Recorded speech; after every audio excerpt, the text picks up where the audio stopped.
কোনো দেশকে যদি ডেভেলপ করতে হয় তবে তার প্রথম শর্ত ইনফ্রাস্ট্রাকচার তথা রোড তথা ট্রান্সপোর্টিংয়ের খুব দ্রুত বিকাশ করা বা উন্নয়ন করা।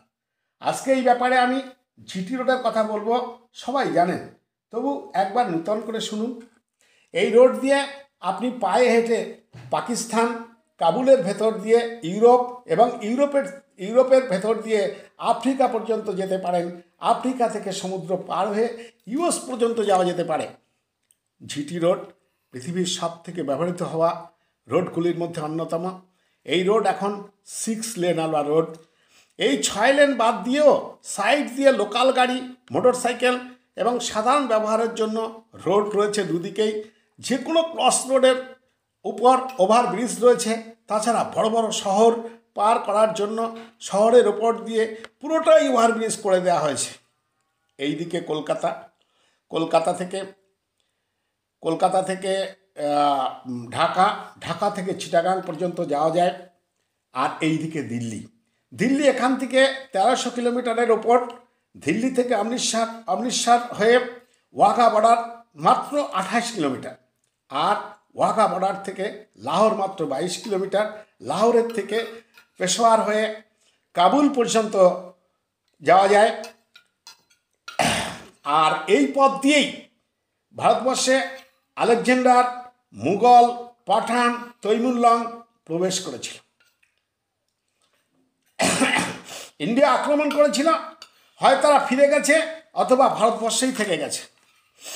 কাবুল থেকে দুটো রোড গেছে ইউরোপে, এক উজবেকিস্তান হয়ে রাশিয়া ইউক্রেন, দ্বিতীয়ত ইরান তুর্কি হয়ে ফ্রান্স ইটালি, ইটালি থেকে স্পেন হয়ে মরক্কো থেকে আলবেনিয়া, নাইজেরিয়া, নিকারাগুয়া, জিম্বাবুয়ে থেকে দক্ষিণ আফ্রিকা থেকে আটলান্টিক মহাসাগর পার হয়ে আমেরিকা।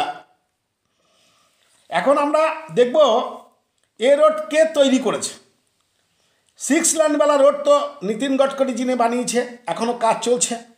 4 লেনওয়ালা রোড বানিয়েছে অটল বিহারী বাজপেয়ী যিনি। ইন্দিরা গান্ধী 2 লেন বানিয়েছেন এবং জওহরলাল নেহরু 1 লেন ছিল, সেটাকে মোটা করেছেন।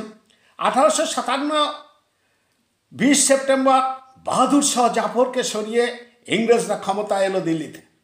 সুতরাং ব্রিটিশ তাদের সুবিধার্থে এই 100 বছরে রোডটাকে ধীরে ধীরে বানিয়েছে এবং কোনো রকমের 4 চাকা যাওয়ার জন্য একটা রোড তৈরি করেছে।